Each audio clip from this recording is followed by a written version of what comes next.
देखिए उर्वशी जी, मैं सिर्फ इतना कहना चाहता हूँ कि इस घर को आपकी जरूरत है। आपका हक है इस घर पर, इस परिवार पर। बहुत मुश्किल है अपने आप को समझाना ब्रिजेश जी। हर वक्त ये अकेलापन, इतने सारे लोगों के बीच में भी एक अजनबी सी फीलिंग। निकाल फेंकिए इन सारे ख्यालों को अपने दिल से उर्वशी जी। ना तो आप अकेली हैं और ना इस घर के लिए अजनबी।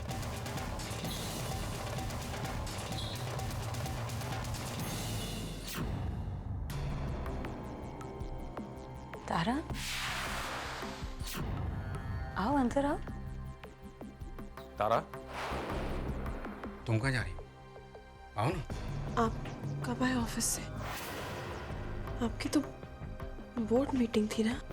हाँ, मैं मीटिंग में ही था, लेकिन उर्वशी जी कुछ ठीक फील नहीं कर रही थी तो मैं लौट आया। जी।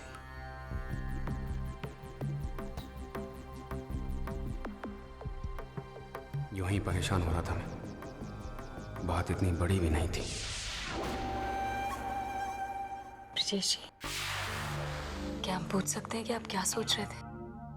कुछ खास नहीं, मैं चलता हूँ। उर्वशी जी, अपना ख्याल रखिएगा। Thank you.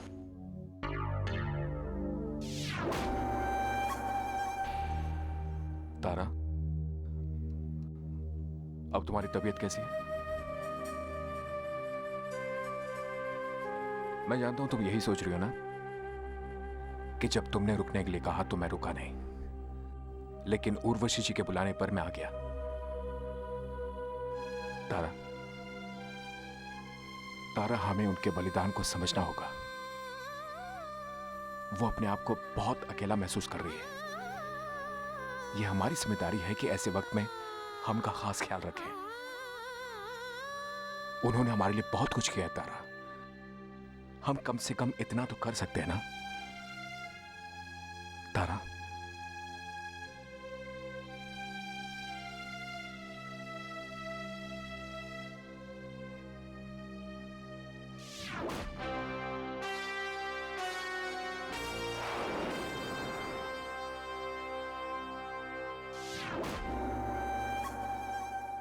हम इस घर को यूं ही बर्बाद होते नहीं देख सकते बाबू। बात बिल्कुल ठीक है सलोनी, लेकिन हम क्या कर सकते हैं? बहुत कुछ, या यूं कहो कि इस घर को बचाने के लिए सब कुछ। मैंने कुछ सोचा है।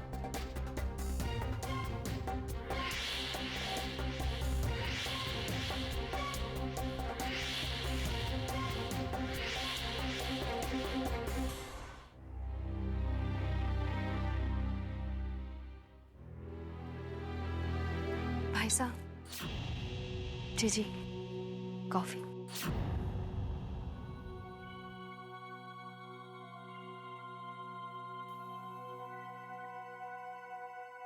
Thank you. जी, मैं आपसे कुछ कहना चाहती हूँ। जी, आज तक इस घर में मैंने आपके साथ जो बर्ताव किया उसके लिए मैं बहुत शर्मिंदा हूँ। मेरी वजह से आपको बहुत तकलीफ उठानी पड़ी। मैं उन सब के लिए आपसे और भाई साहब आपसे भी माफी मांगती हूँ और वादा करती हूँ अपनी गलतियों को दोहराऊंगी नहीं। जीजी और उनके त्याग पर शक करना मेरी नासमझी थी, लेकिन अब मुझे समझ में आ रहा है जीजी इस घर के लिए कितना बड़ा त्याग कर रही है। इनकी इज्जत मेरी नजरों में और भी बढ़ गई है। उम्मीद करती हूँ कि मेरी इन गलतियों को मेरी नादानी समझकर आप माफ कर देंगे। कोई बात नहीं सलोनी, गलतियां तो इंसानों से ही होती हैं, लेकिन ये अच्छी बात है कि तुम्हें अपनी गलती का एहसास हुआ है। चलो सब कुछ भूल जाओ, हम भी इसे भूलकर एक नए सिरे से इन रिश्तों की शुरुआत करते हैं। थैंक्स भाई साहब। थैंक्स बोलने से तुम्हारा प्रायश्चित पूरा नहीं होगा सलोनी। घबराओ मत, मैं तुम्हें कोई सजा नहीं सुना रहा हूँ भाई, तुम्हें सेवा करने के लिए कह रहा हूँ। तारा की तबीयत ठीक नहीं है सलोनी, वरना जीजी की इस हालत में तारा उसकी सेवा जरूर करती। मैं चाहता हूँ कि अगर तुम... आपको शिकायत का मौका नहीं मिलेगा भाई साहब। जीजी का तारा भाभी साहब के साथ जो रिश्ता है, आज से मेरे साथ भी वही रिश्ता। थैंक यू भाई साहब।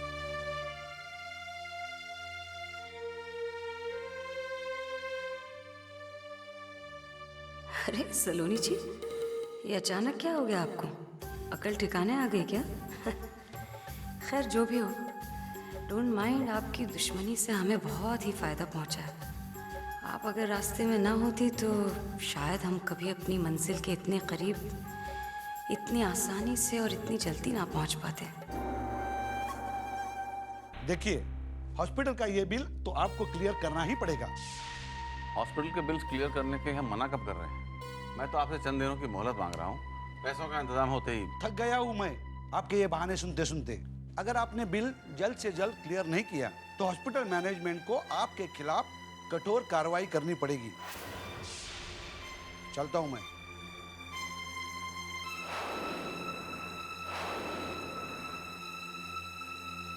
कैसे माँ बाप हैं आप दोनों? अपनी औलाद के इलाज के लिए आप लोगों के पास पैसे नहीं? क्या किया जिंदगी भर आप लोगों ने?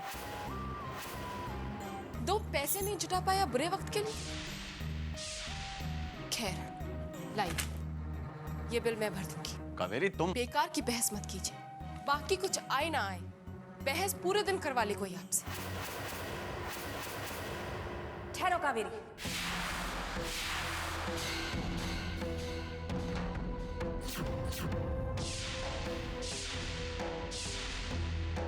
थारी धौने, तेरी माँ ने मिर्ची खाई थी या करेला जब तुझे पैदा किया था? मन्नो भाभी चुप कर, जा अपने पति की सेवा कर। ऐसे मामलों में घर की बहू का बोलना अच्छा नहीं लगता। कल भर दिया जाएगा बिल, मैं मरी नहीं अभी।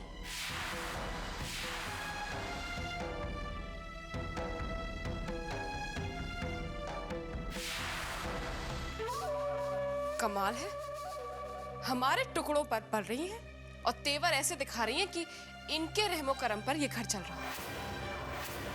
हे ईश्वर, कैसा ससुराल दिया है मुझे। सब एक से बढ़कर एक है।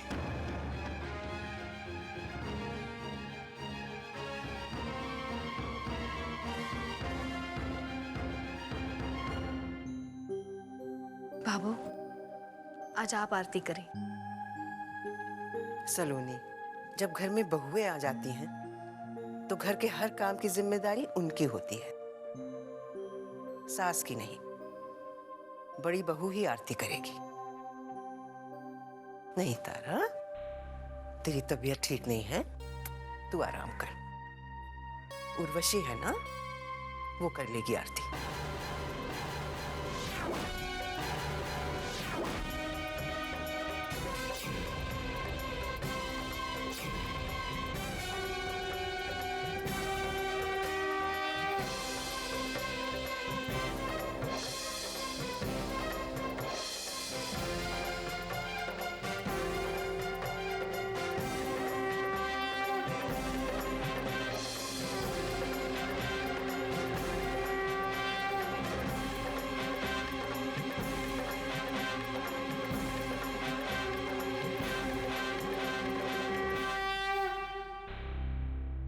भाई साहब, मेरे पास शास्त्रीय संगीत के शो के 2 पासेस हैं। इनका तो जाने का मन नहीं है और मेरी भी तबीयत सुबह से खराब चल रही है।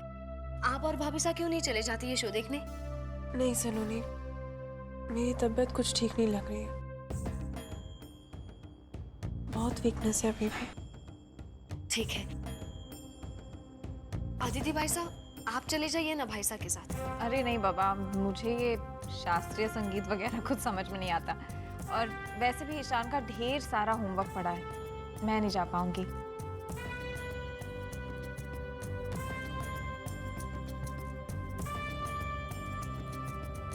कंवर साहब, आप? अरे कमाल करती हैं आप सलाइली जी। सोना ही होगा तो घर पे नहीं सो जाऊंगा। ये शास्त्रीय संगीत की शाम पे मेरा क्या काम? हाँ, अगर कोई तड़कती भड़कती शाम हो तो बताइएगा मुझे, जैसे कि राखी सावन नाइट है।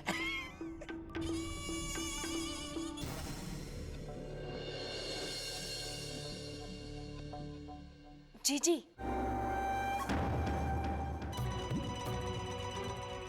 याद आया, मुझे पता है आपको शास्त्रीय संगीत में गहरी रुचि है। एक बार मैंने आपके कमरे में पंडित भीमसेन जोशी जी की सीडी देखी थी। आप क्यों नहीं चली जाती? हाँ, रुचि तो है पर हम कैसे जा सकते हैं सलोनी जी? हाँ, क्यों नहीं? और वैसे भी आपके गर्भ में एक नन्हा सा जीवन पल रहा है। बच्चे को अभी से अच्छे संस्कार मिल जाएंगे। मेरे हिसाब से तो आपको जरूर जाना चाहिए।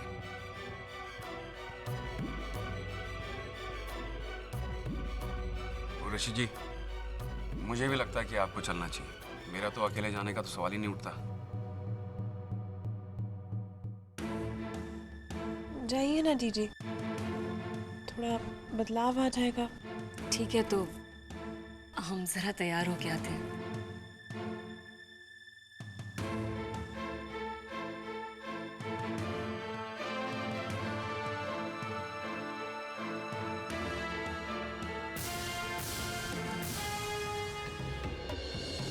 ब्रजेश जी, जी कहिए। आप कुछ भूल रहे हैं। क्या? आपका रुमाल। वाह, ये तो आपकी फेवरेट परफ्यूम है। जी। चलता हूँ। Have a good day. Thank you. Bye. Bye.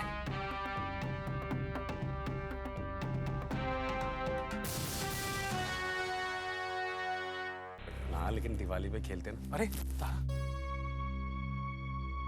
तारा तुम्हारी तबीयत ठीक नहीं है, तुम नीचे क्यों आए? तुम्हें आराम करना चाहिए। मैं बोर हो रही थी कमरे में बैठे बैठे। मैं सोचा आप लोग के साथ यहाँ बैठूंगी तो अच्छा भी लगेगा। बैठो।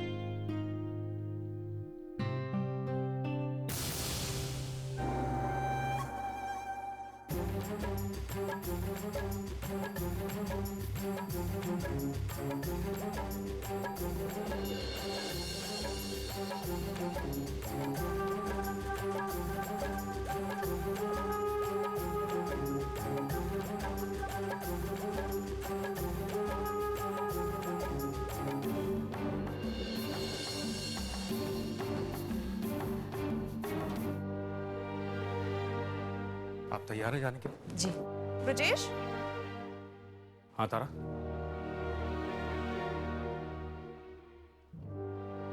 कहाँ जा रहे हैं आप? आज इनके मंथली चेकअप का अपॉइंटमेंट है ना, वहीं ले जा रहा हूँ इन्हें।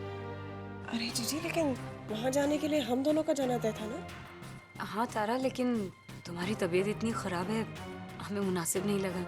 हाँ लेकिन तारा, तुम परेशान क्यों हो रही हो? मैं अपने बच्चे का ख्याल नहीं रखूंगा क्या? अपने नहीं ब्रजेश, हमारे बच्चे का। आप परेशान मत होइए, ये सब चीजें मैं संभालूंगी। तारा, मेरा आज हॉस्पिटल जाना बहुत जरूरी है। डॉक्टर साहब ने बच्चे के माँ और पिता दोनों को स्पेशली आने को कहा है। तुम आराम करो तारा। चलो ऋषि जी। चल बाय।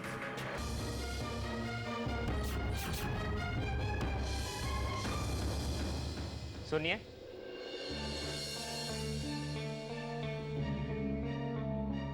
मिसेस ब्रजेश सिंह है घर पर?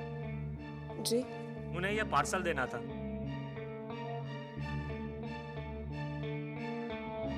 यहाँ साइन कर दीजिए। Thank you madam. Thank you.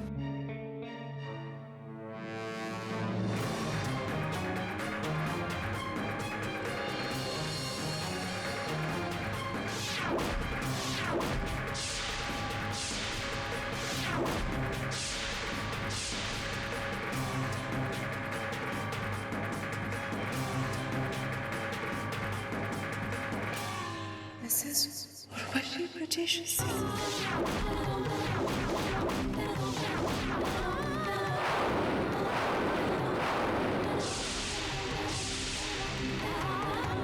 भगवान, ये क्या हो रहा है? जीजी ने ये मंगलसूत्र क्यों मंगाया? क्या वो भूल गई है कि उन्होंने ये शादी सिर्फ उस बच्चे के लिए की है? मैं अपने ही हाथों से अपने घर में आग लगा रही हूँ। जीजी,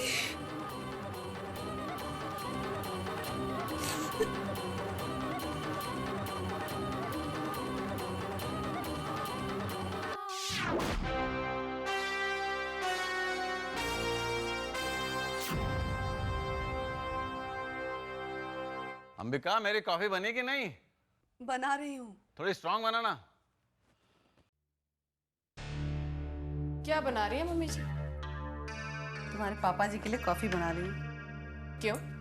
अभी रात को ही तो चाय पी थी। और हमारे घर में खाना खाने के बाद कॉफी पीने का फैशन कब से आ गया? वो उनका मन हो गया है कावेरी। मम्मी जी, पापा जी तो बिल्कुल समझते नहीं, मगर आप तो समझदार हैं। इस घर की हालत तो जानती है ना? शक्कर और कॉफी के भाव भी जानती। समर ने जितना कमाया था वो उसके इलाज में जा रहा है, ऊपर से फिजूल खर्ची। और वैसे भी मम्मी जी, रात को कॉफी पीने से नींद उड़ जाती है। यूं ही परेशान होते रहेंगे पापा जी।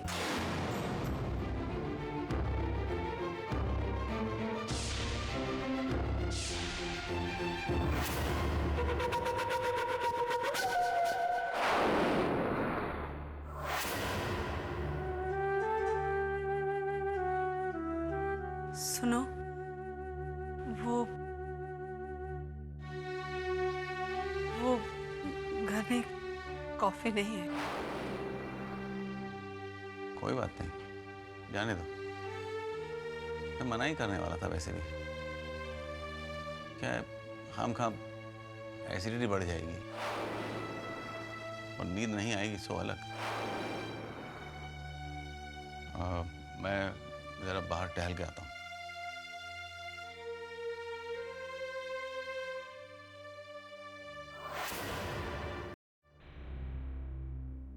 अरे भाभी साहब, आप यहाँ क्या कर रही हैं? आपको तो आराम करना चाहिए। ब्रजेश को पालक का सूप पसंद है ना, वही बना रही हूँ। लेकिन भाई साहब ने तो खाना खाना शुरू भी कर दिया। क्या? उन्हें बहुत भूख लगी थी, कहने लगे मैं जरा भी वेट नहीं कर सकता, जो है दे दो। तो जीजी ने उनके लिए जल्दी से पास्ता बना दिया। लेकिन उन्हें पास्ता पसंद नहीं है। कहते हैं ना भाभी साहब, नींद ना देखे टूटी खाट और भूख ना देखे सूखा भात। जब पेट में चूहे दौड़ रहे हो तो सब चलता है। अगर ऐसी बात है तो मुझे क्यों नहीं बताया? मैं आई थी आपके रूम में, लेकिन आप सो रही थी। मैं जगाना भी चाहती थी, लेकिन जीजी ने कहा आराम करने दो, मैं ही कुछ बना देती हूँ, इसलिए नहीं उठाया। मैंने गलत तो नहीं किया ना भाभी साहब?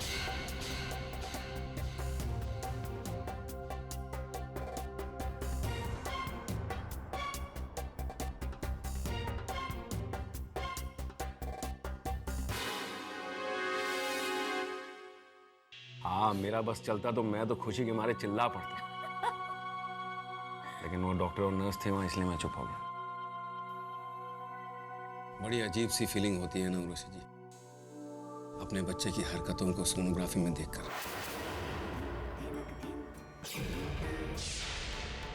सो तो है। सोचिए ब्रजेश जी, आप तो इतनी दूर से देख रहे थे तब आप ऐसा फील कर रहे हैं। हम तो उसे हर पल अपने अंदर महसूस करते हैं। बड़ी ज्यादती है ये ऊपर वाले की। कितना प्यारा अनुभव माँ की किस्मत में ही लिखा उन्होंने।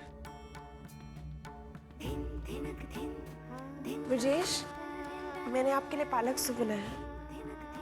आई एम सॉरी तारा, मैंने तो खाना खा लिया।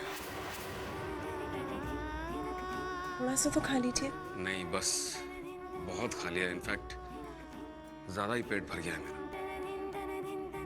पास्ता आपने बहुत शानदार बनाया, मैं तो बस खाता ही चला गया। Thank you. अब तो बस मुझे जाकर सोना है।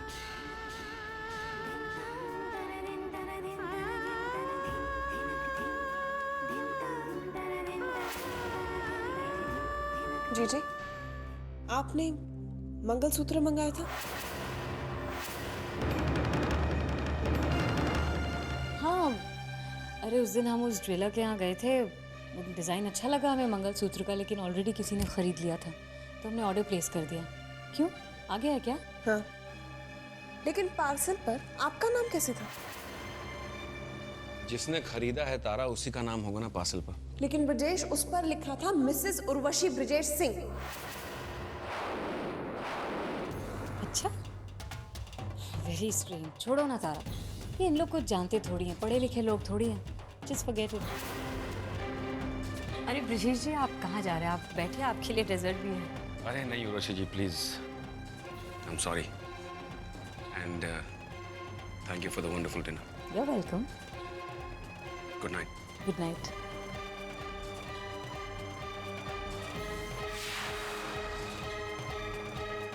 तारा हम भी चलते हैं, तुम खाना खा लेना।